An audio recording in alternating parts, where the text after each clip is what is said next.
اعوذ باللہ من الشیطان الرجیم، بسم اللہ الرحمن الرحیم۔ السلام علیکم۔ اگر یہ فیصلہ کرنا مشکل ہو جائے کہ فلاں چیز حلال ہے یا حرام، تو رسول اللہ صلی اللہ علیہ وسلم نے اس بارے میں ہمیں کیا کرنے کا حکم دیا؟ آج ہم اس بارے میں بات کریں گے۔ رسول اللہ صلی اللہ علیہ وسلم نے فرمایا کہ حلال کھلا ہوا ہے اور حرام بھی کھلا ہوا ہے، اور ان دونوں کے درمیان بعض چیزیں شبہ کی ہیں جن کو بہت لوگ نہیں جانتے کہ یہ حلال ہیں یا حرام۔ پھر جو کوئی شبہ کی چیزوں سے بچ بھی گیا تو اس نے اپنے دین اور عزت کو بچا لیا، اور جو کوئی ان شبہ کی چیزوں میں پڑ گیا اس کی مثال اس چرواہی کی ہے جو شاہی محفوظ چراگاہ کے آس پاس اپنے جانوروں کو چرائے۔ وہ قریب ہے کہ کبھی اس چراگاہ کے اندر گھس جائے اور شاہی مجرم قرار پائے۔ سن لو، ہر بادشاہ کی ایک چراگاہ ہوتی ہے۔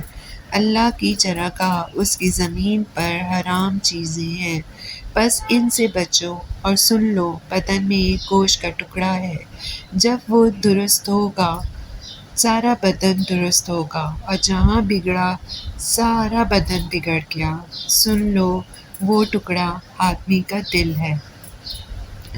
اب ہم نے اس حدیث کو بہت اچھے سے سمجھنا ہے، کیونکہ اس حدیث میں ہمارے سبھی مسئلوں کا حل ہے۔ رسول اللہ صلی اللہ علیہ وسلم نے فرمایا کہ حلال اور حرام کھلا ہوا ہے، اور ان دونوں چیزوں کے درمیان بعض چیزوں کی شبہ ہے، یعنی جو چیزیں ایسی ہوں کہ ان کے بارے میں ہمارے دل میں یہ شک پیدا ہو کہ وہ حلال بھی ہو سکتی ہیں اور حرام بھی۔ جیسے آج کل موسیقی کو لے کر بہت بحث چلتی ہے، اور ہم میں سے اکثر لوگ کنفیوز ہو جاتے ہیں کہ موسیقی حلال ہے یا پھر حرام۔ آپ کو یہ بات ہمیشہ یاد رکھنی ہے کہ دل میں جس چیز کو لے کر یہ شک پیدا ہو کہ وہ چیز حرام بھی ہو سکتی ہے، تو ممکن ہے کہ وہ حرام ہی ہو، کیونکہ قرآن میں اللہ تعالیٰ نے حلال چیزوں کو واضح کر دیا ہے اور حرام چیزوں کو چھانٹ کر حلال سے الگ کر دیا ہے۔ لیکن ہم اپنے نفس کی غلامی میں اس قدر کھو جاتے ہیں کہ ہمیں حرام بھی حلال نظر آنے لگتا ہے، بلکہ یوں کہنا چاہیے کہ ہم حرام کو بھی حلال سمجھنے لگتے ہیں، صرف اس لیے کیونکہ ہم اس لذت کو چھوڑنا نہیں چاہتے جو حرام سے ملتی ہے۔ پھر رسول اللہ صلی اللہ علیہ وسلم نے فرمایا کہ جو کوئی شبہ کی چیزوں سے بھی بچ گیا اور اس نے اپنے دین اور عزت کو بچا لیا، یعنی وہ انسان جس کو کسی چیز کے بارے میں یہ شک ہو کہ وہ حلال بھی ہو سکتی ہے اور حرام بھی، لیکن اس نے آخری فیصلہ یہ کیا کہ اس نے اس چیز کو حرام سمجھ کر اسے چھوڑ دیا اور پرہیز کیا، تو یوں نہ تو اسے کوئی نقصان پہنچے گا، یعنی ایسے اگر وہ چیز واقعی حرام ہوئی تو اس کا مطلب اس نے خود کو اس گناہ سے بچا لیا، حالانکہ وہ باقیوں کی طرح یوں بھی کہہ سکتا تھا کہ کیا پتہ وہ چیز حلال ہو، اور یہ کہہ کر وہ اس کام کو جاری بھی رکھ سکتا تھا، لیکن پھر بھی اس نے اس کام کو چھوڑ دینا زیادہ مناسب سمجھا۔ تو ایسے انسان کا نہ تو ایمان ڈگمگائے گا اور نہ ہی اسے کبھی ذلت کا سامنا ہوگا۔ پھر رسول اللہ صلی اللہ علیہ وسلم نے مزید یہ فرمایا کہ اگر وہ انسان جو اس شبہ کی چیز میں پڑ گیا تو اس کی مثال اس چرواہی جیسی ہے جو شاہی محفوظ چراگاہ کے آس پاس اپنے جانوروں کو چرائے۔ قریب ہے کہ کبھی اس چراگاہ کے اندر گھس جائے اور شاہی مجرم قرار پائے۔ سن لو، ہر بادشاہ کی ایک چراگاہ ہوتی ہے، یعنی بادشاہ کی وہ جگہ جہاں سے بادشاہ نے اندر آنے سے بہت سختی سے منع کیا ہو، جہاں پہ چاروں دیواروں کے ساتھ بڑے بڑے باڈی گارڈز بڑی بڑی تلواریں لیے کھڑے ہوں اور اس جگہ کی حفاظت کر رہے ہوں کہ کوئی بھی اگر یہاں داخل ہوگا تو وہ اس کے جسم کے ٹکڑے ٹکڑے کر دیں گے۔ اسی طرح اس انسان کی مثال بھی ایسی ہے کہ جس کو کسی چیز میں حرام اور حلال کا ذرا سا بھی شک ہو، لیکن پھر بھی وہ اس چیز کو حلال سمجھے، تو یہ تو ویسا ہی ہے کہ ایک چرواہے کو یہ شبہ ہو کہ بادشاہ کے محل کے قریب اگر بکریاں چرائی تو بکری اس محل کے باہر بھی رہ سکتی ہے، اور یہ بھی ممکن ہے کہ وہ باغ کے محل کے اندر بھی گھس سکتی ہے، لیکن پھر بھی وہ بادشاہ کے محل کے دروازے کے باہر کھڑا ہو کر یہ کام کرے۔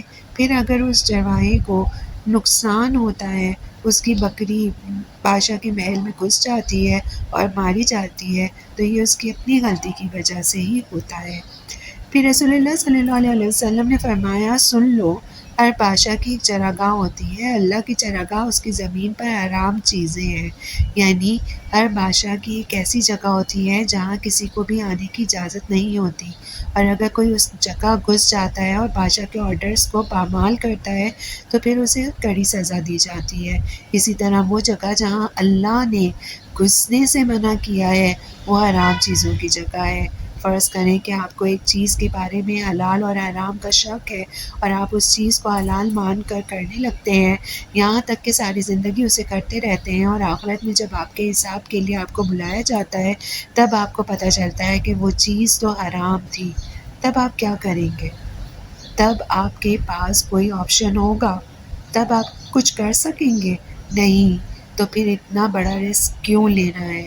حلال اور حرام دونوں چیزیں اللہ نے قرآن میں کلیئر کٹ بتا دی ہیں، لیکن حرام چیزوں کے معاملے میں ہم تب پھنستے ہیں جب ہمارے ایمان کمزور ہوتے ہیں، جب ہمارے دل میں نفاق ہوتا ہے، ہمیں گناہوں کی لذت اچھی لگتی ہے، اسی لیے ہماری کوشش ہوتی ہے کہ ہم کسی نہ کسی طرح گناہوں میں گنجائش نکال لیں۔ ہم کتنی جد و جہد کرتے ہیں ان چیزوں کو حلال قرار دینے کی جنہیں حرام کہا گیا ہے اور جن کے نقصانات ہمارے سامنے ہیں، پھر ہم مگر کاش کا سہارا لیتے ہیں تاکہ کسی طرح بس ہم سے کوئی آ کر یہ کہہ دے کہ کوئی بات نہیں، سن لو، موسیقی چہرے کا پردہ نہیں ہے، نامحرم سے دوستی کرنے میں کوئی حرج نہیں ہے۔ یہ سب اس لیے ہے کیونکہ ہمارے دلوں میں اللہ کے لیے ویسی محبت نہیں ہے جیسی محبت ایک مومن کے دل میں ہونی چاہیے۔ کب تک ہم خود کو بیوقوف بناتے رہیں گے؟ کب تک ہم خود کو دھوکہ دیتے رہیں گے؟ ایک نہ ایک دن ہمیں ان تمام چیزوں کے نتائج بھگتنے پڑیں گے، اور وہ دن بہت خوفناک دن ہوگا۔ اس لیے ہمیں چاہیے کہ ہم ابھی سے بچ جائیں۔ وہ چیزیں جو حرام ہیں، لیکن پھر بھی ہم گھنٹوں گھنٹوں تک ان کے حلال ہونے کی بحث کرتے ہیں، کیا وہ چیزیں زندگی اور موت کا سوال ہے؟ نہیں۔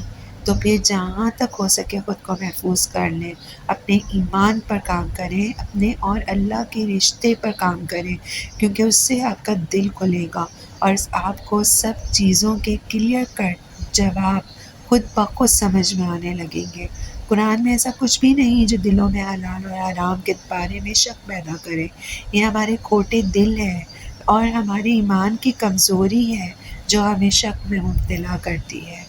لوگ ہمیں گمراہ نہیں کرتے، ہم خود اپنے آپ کو گمراہ کرتے ہیں۔ لوگوں کی باتوں کی وجہ سے ہم کنفیوز نہیں ہوتے، ہم اپنے نفس کی باتوں کی وجہ سے کنفیوز ہوتے ہیں، جسے ہم سب جانتے ہیں کہ اللہ نے ہم پر 5 نمازیں فرض کی ہیں، سب جانتے ہیں یہ۔ تو پھر اگر کوئی ہم سے آ کر کہتا ہے کہ اللہ نے تو 3 نمازیں فرض کی ہیں، تو کیا آپ ان کی بات مان لیں گے؟ جبکہ آپ کے سامنے قرآن کی آیتیں اور نبی اکرم صلی اللہ علیہ وسلم کی احادیث موجود ہیں، آپ کبھی بھی نہیں مانیں گے، بلکہ آپ اسے بتائیں گے کہ اللہ نے 3 نمازیں نہیں 5 نمازیں ہم پر فرض کی ہیں۔ آپ تب تو کنفیوز نہیں ہوں گے، آپ ایک سیکنڈ کے لیے بھی شک میں نہیں پڑیں گے، کیونکہ نماز کو لے کر آپ کے دل میں گڑبڑ نہیں ہے۔ تو پھر حرام چیزوں کی مرتبہ آپ اتنے کنفیوز کیوں ہو جاتے ہیں؟ کیونکہ آپ کے دل میں کہیں نہ کہیں ان چیزوں کی چاہ موجود ہے۔ اس لیے خود کو مضبوط کریں۔ آپ مضبوط بنیں گے تو آپ کو کوئی بھی انسان شک میں نہیں ڈال سکتا۔ آپ اللہ کی باتیں سننے والے اور سمجھنے والے بنیں گے تو آپ کو لوگوں کی باتیں کنفیوز کرنا چھوڑ دیں گی۔ آپ عمل تو کر کے دیکھیں۔ شکریہ۔